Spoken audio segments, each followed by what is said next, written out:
যদি আর কেউ তোমার পাশে না থাকে তবুও জেনে রেখো একমাত্র ভক্ত হিসেবে আমি তোমার পাশে আছি। লিটনকে উদ্দেশ্য করে কথাটি গ্যালারি থেকে প্লেকার্ড উঁচিয়ে জানিয়েছিলেন এক খুদে ভক্ত।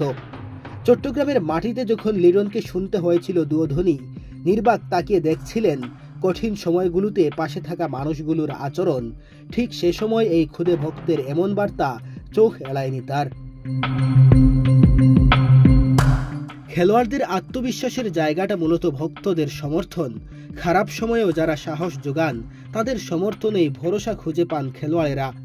বাংলাদেশের ক্রিকেটে অসংখ্যবার খারাপ সময়ের মুখোমুখি হয়েছেন তামিম, মাহমুদুল্লাহ, রিয়াদরা, আবার ফর্মেও ফিরেছেন।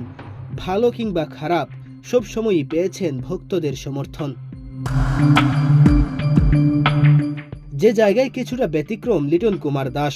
টানা বাজে পারফরমেন্সের কারণে বাদ পড়েছেন জাতীয় দল থেকে। জাতীয় দল থেকে বাদ পড়ার দিনেই বিপিএলে করেছেন দুর্দান্ত সেঞ্চুরি। তারপরও ক্রিকেট ভক্তদের মন জয় করতে পারছিলেন না এই ওপেনার, যার কারণে চট্টগ্রামে ফরচুন বরিশালের বিপক্ষে ম্যাচে গ্যালারি থেকে তাকে শুনতে হয়েছিল দুয়োধ্বনি। যখন লিটন দাসের সাথে এমন আচরণ মেনে নিতে পারেননি কেউই, ফ্র্যাঞ্চাইজি থেকে ক্রিকেট ভক্ত, সবার সমালোচনার মুখে পড়েন দুয়োধ্বনি দেওয়া সেসব ক্রিকেট ভক্তরা। লিটনের পাশে দাঁড়ায় এবারের বিপিএলে তার দল ঢাকা ক্যাপিটালস, একই পথে হাঁটে আরেক ফ্র্যাঞ্চাইজি রংপুর রাইডার্স। তবে লিটনের খারাপ সময়ে যারা তার পাশে দাঁড়িয়েছেন সবার থেকে বেশি নজর কেড়েছে একজন খুদে ভক্ত।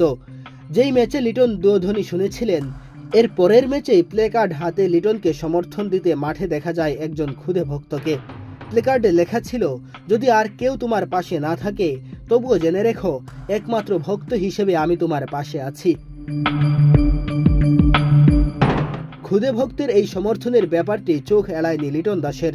সেই প্লেকার্ডের ছবি ফেসবুকে পোস্ট করে লিটন লিখেছিলেন, আমি জানি না ক্রিকেটে আমার কি অর্জন আছে, কিন্তু এই একটা প্লেকার্ড আমার আত্মবিশ্বাস বাড়িয়ে দিয়েছে। আমার পরিবারের বাইরে আমার ভক্ত আছে, এটা বুঝতে পারা অবিশ্বাস্য। খুদে সেই ভক্তের ভালোবাসার প্রতিদান শুধু ফেসবুক পোস্টের মধ্যেই সীমাবদ্ধ রাখেননি লিটন। বাবা মা সহ সেই ভক্তকে টিম হোটেলে ডেকে নিয়ে আসেন, তার সাথে খোশ গল্পে মাতেন লিটন। সেই ভিডিওর একটা ক্লিপ ফেসবুকে পোস্ট করে লিটন লেখেন, এই খুদে ভক্তের লিটন প্রীতি আজীবন মনে রাখার মতো এক স্মৃতির জন্ম দিয়েছে। মেহেদী হাসান তালহা, বাংলাদেশ প্রতিদিন।